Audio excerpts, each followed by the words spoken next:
if someone says in the face of a question, have you been drinking, and they say yes, 95% of the police reports that I've read for DUI, they said, I had 1 or 2 beers an hour ago. And as soon as somebody says 1 or 2 beers an hour ago, they're basically negating a possible defense, which is what we call rising blood alcohol. So actually the best answer to how much have you been drinking is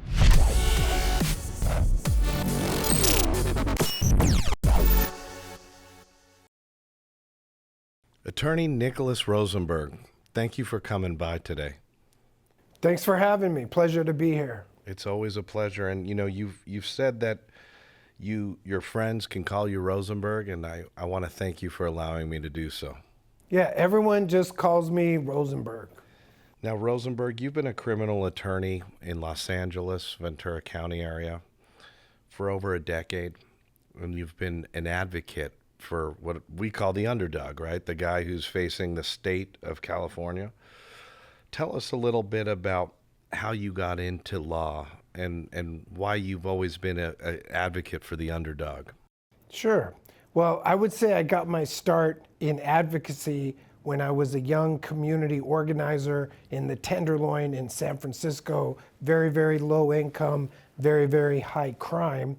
And when I finally went to law school, I was still involved in the community courts. I also got involved in some of the local politics. And when I was a lawyer looking for jobs, I started in the poorest county in California, Tulare County, as a young public defender.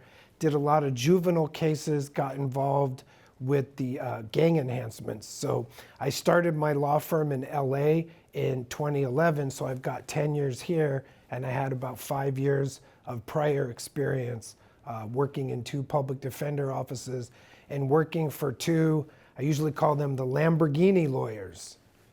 Right. And you yourself have become a Lamborghini lawyer. You're representing some of the largest alleged multinational organized crime leaders, gang leaders, people that have been on the state and federal, eye for a while. And when you get approached by some of these guys, is it an intimidating moment in time, or how do you handle that moment when you're approached for your legal services?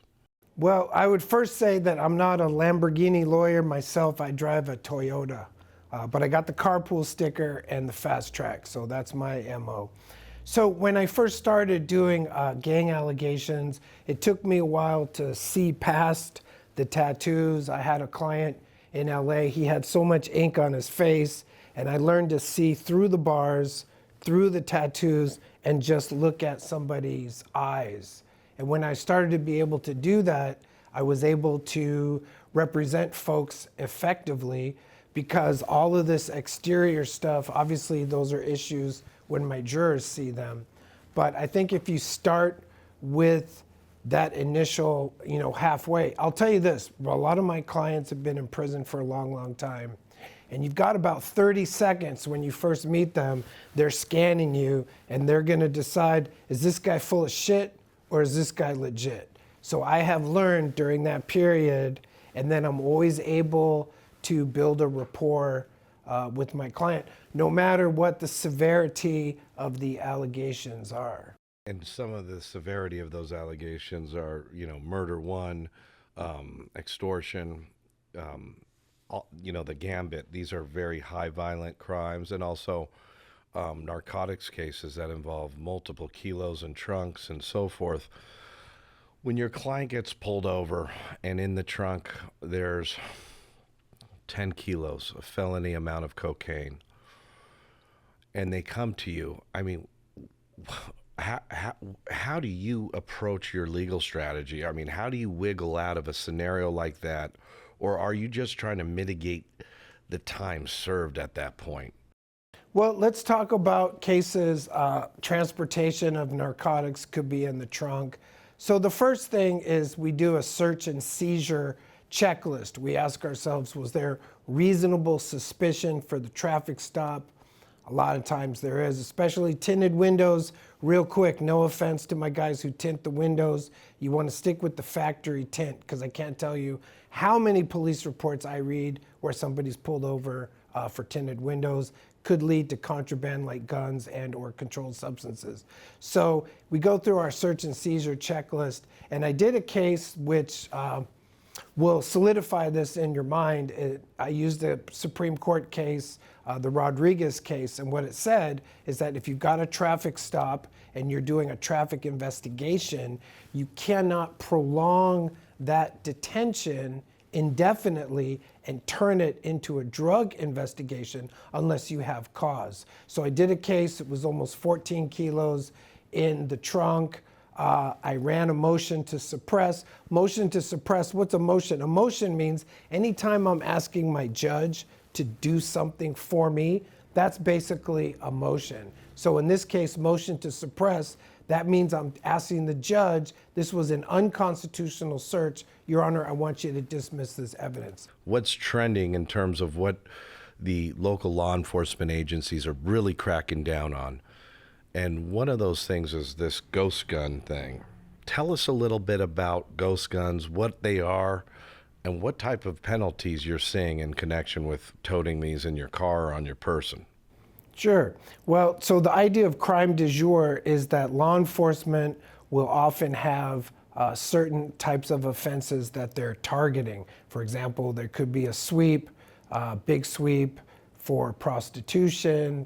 We've seen a lot of sweeps for traffic stops looking for guns and controlled substances. And there was an article involving LAPD Metro Division which looked at that tactic. And so the crime du jour there was controlled substances and firearms. I would say that right now, about half of the police reports that I'm reading involve a ghost gun.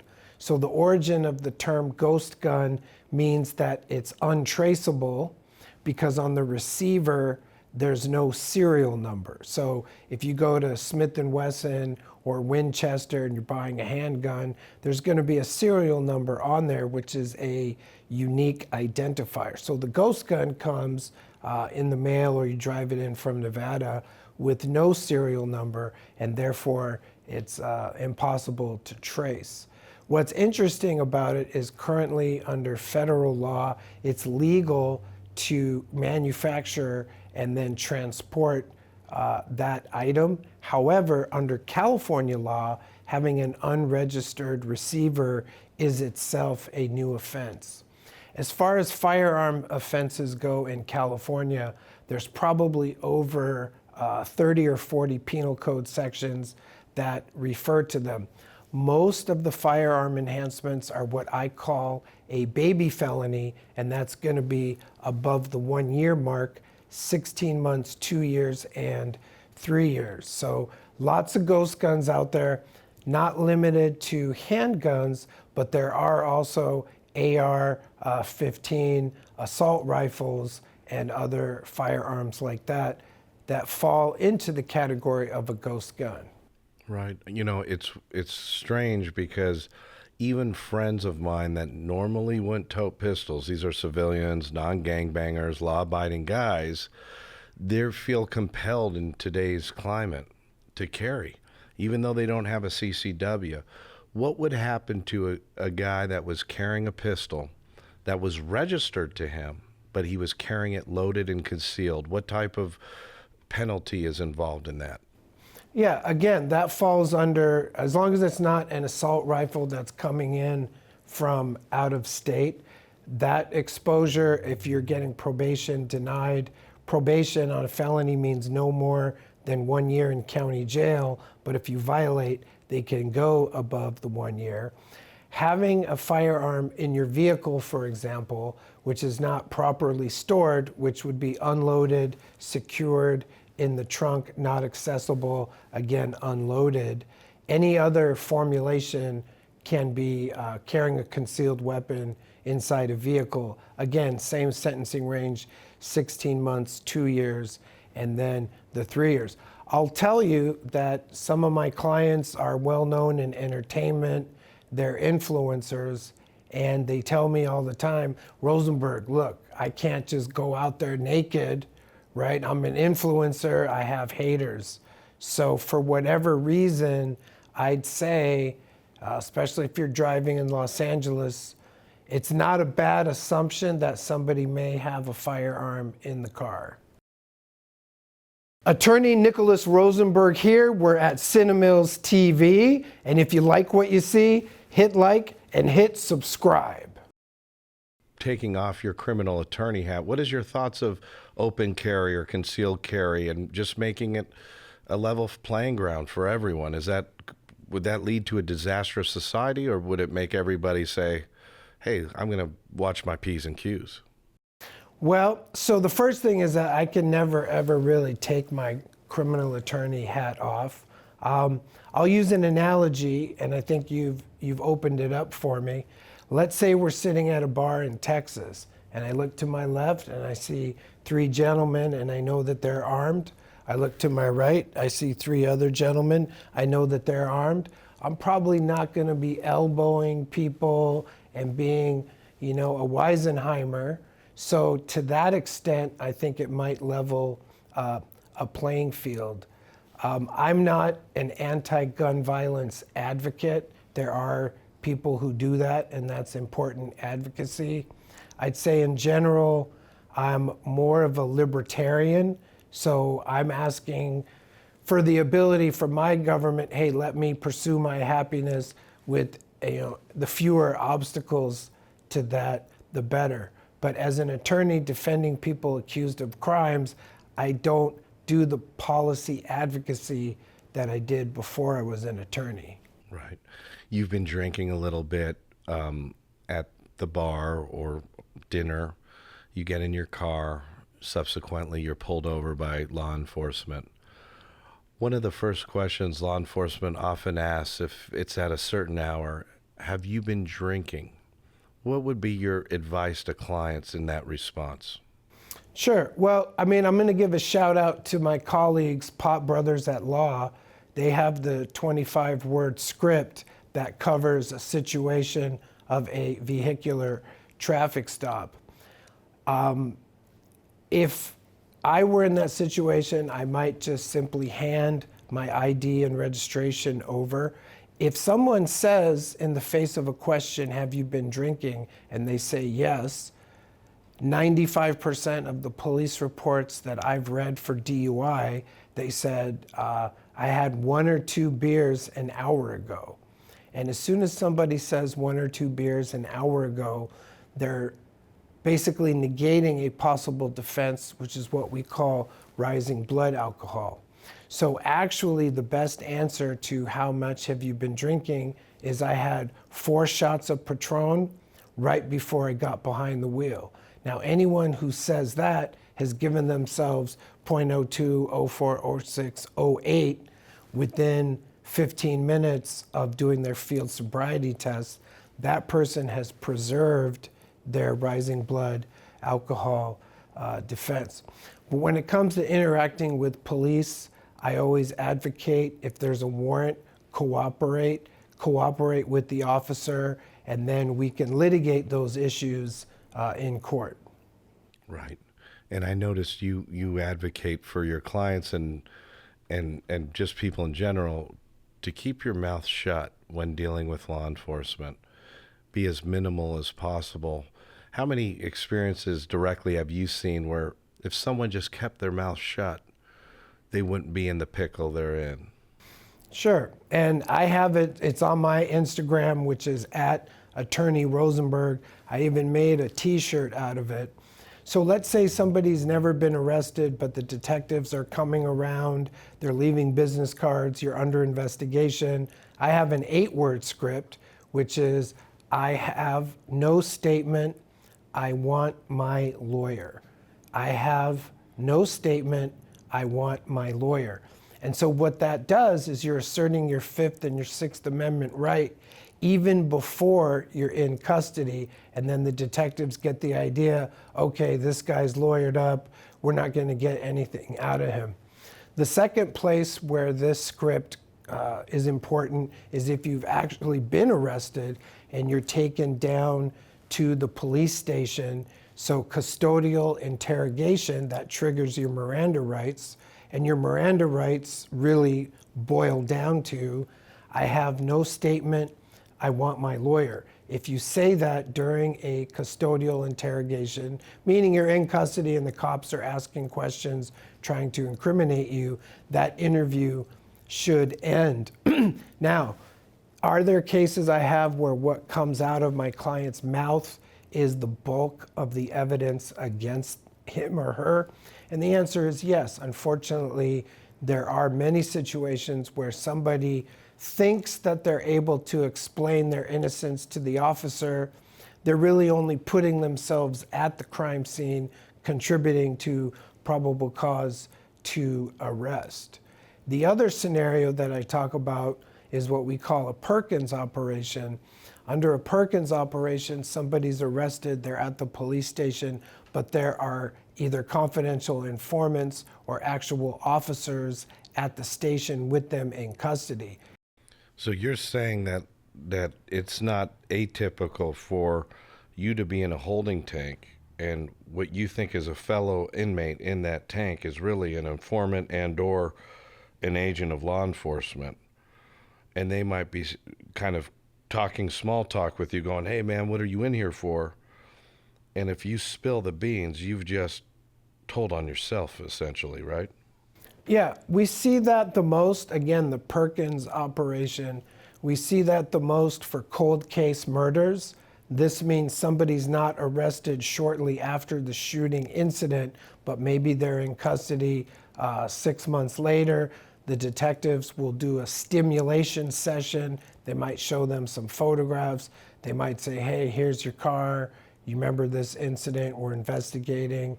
And then when they put the defendant suspect back in the tank, then the Perkins agents start saying, well, hey man, what are you here for? What do you got? Do they have DNA? And the answers for the client sometimes will implicate them. And there are many cases where I wish I didn't have to deal with that Perkins transcript. Now, in terms of DNA and circumstantial DNA, tell us a little bit about how DNA has played an important role in criminology and your subsequent defense strategies involving this. Well, I'm a member of the National Association of Criminal Defense Lawyers. We call it the NACDL. And I go to a lot of trainings on forensic science. It's interesting because starting in 2009 up through 2016, there's been a movement towards questioning the validity of some of the forensic sciences. So traditionally, DNA is heralded as the gold standard for forensic science in terms of scientific validity, reproducibility of results, and accuracy, and the confidence levels are often very high.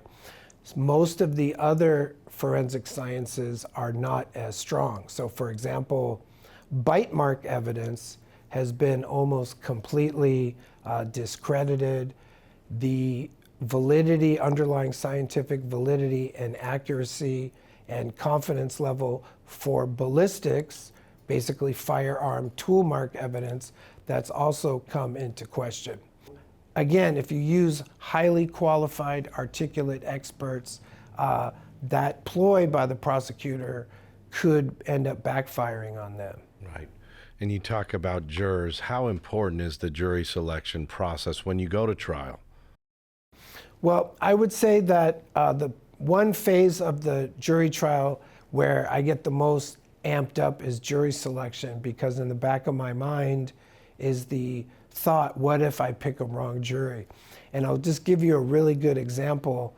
On that federal case I talked about where we supposedly had the big guy, there were 5 defendants, and one of the attorneys brought in a jury consultant from the Bay Area who came down and helped us with the jury selection. And I want to tell you, I was shocked at some of the jurors that the government allowed to stay on. And a very large part of our success in that trial was that we had the right jury that would have an open mind despite a lot of negative evidence. So jury selection is critical as much as anything else. It's very important. If you blow jury selection, you're going to have a much harder time getting the jury to accept your theory of the case. Right. Rosenberg, you deal with such high-profile guys, right, that have been involved in, or allegedly involved in some high-power crimes. Have you ever feared for your life when the verdict didn't come down the way you wanted it to? So the answer to that, it's an interesting question. I think it has to do with your integrity as a lawyer. So if you're not lying to your client, being real lazy, but you keep it 100, then most of my clients, they want a lawyer who's willing to punch back. Now, I don't win every single case the way I'd like to, but my clients are looking for me to punch back on the DA, punch back on the evidence, and tell their side of the story. So knock on wood, so far I've been good. And again, I think that when clients feel lied to, deceived, overcharged, they say, hey, Rosenberg, that lawyer was bullshit, bro. Then that's when you start to maybe go down that path. But if you say, hey, look, Rosenberg, right? He was solid, he punched back, he did this, then I don't really have that concern. You know, the other question I had for you was, imagine you're reviewing case discovery and there's photographs, there's videotape of your client pulling that trigger and dome shotting that liquor store owner. And it's white and black evidence. There's no interpretation. How do you morally defend somebody that did a heinous crime such as that?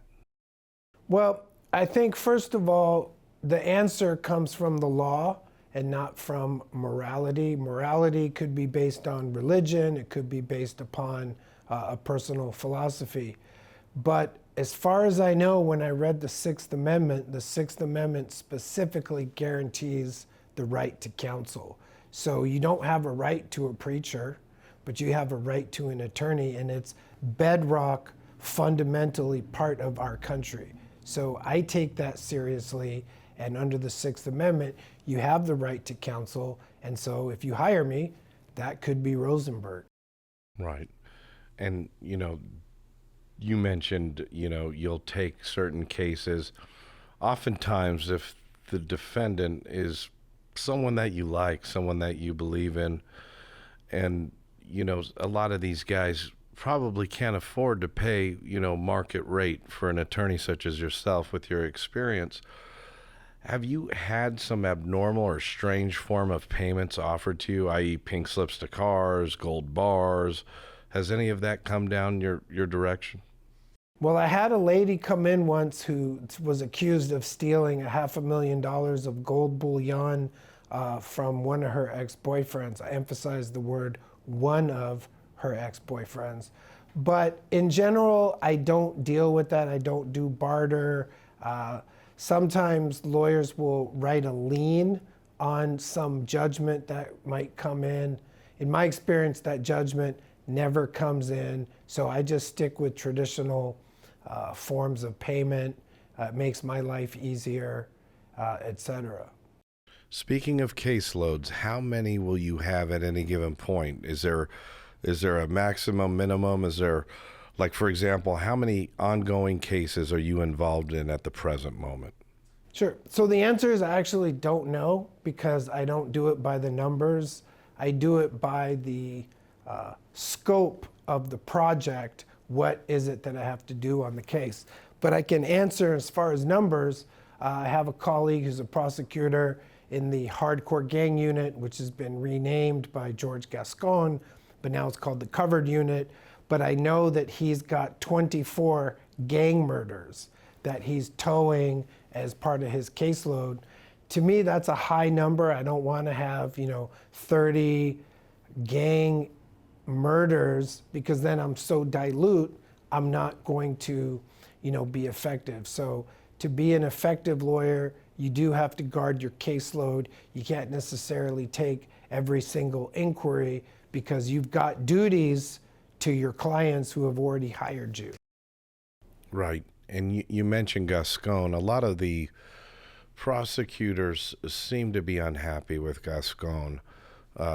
They feel he's soft on crime and he's bending the knee to certain advocacy groups, whereas Jackie Lacey was extraordinarily popular with the DAs. Do you like Gascon better than Jackie Lacey?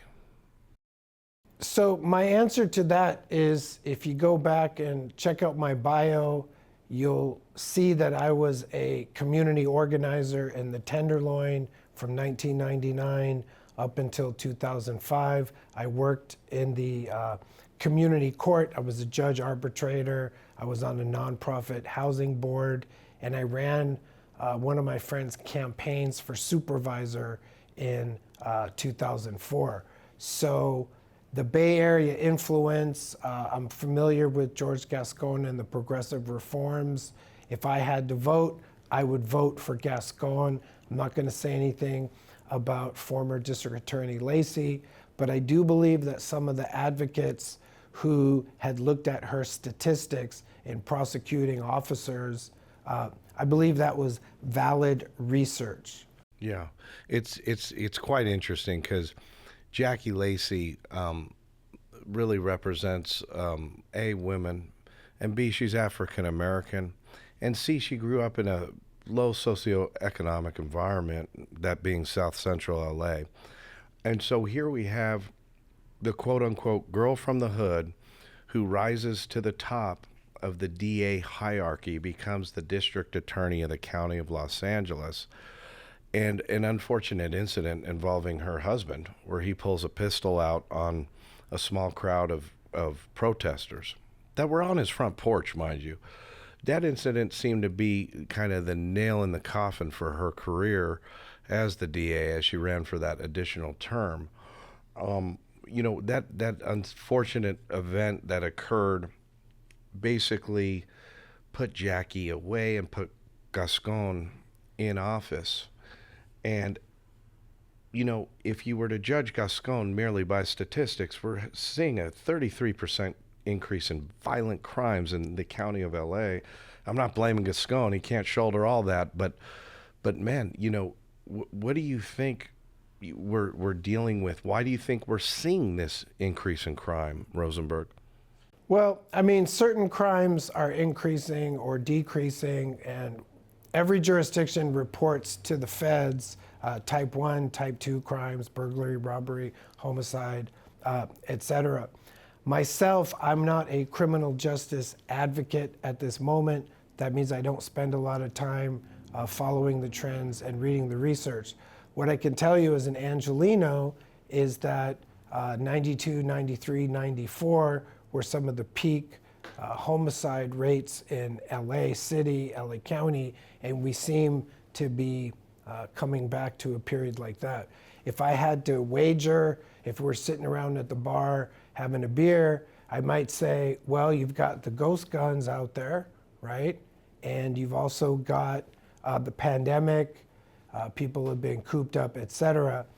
But again, to be an effective lawyer, I really try to keep a laser focus on my caseload. So I don't think that, the homies say Gascon's in office, therefore we're going to do X, Y, and Z. A lot of the murders that I have were alleged murders or homicides were done prior to Gascon coming into office. And I want to say this, the guys in the dorm, they say, hey, Rosenberg, there's no strike priors, there's no gang enhancements, there's no more GBI, there's no firearm enhancements.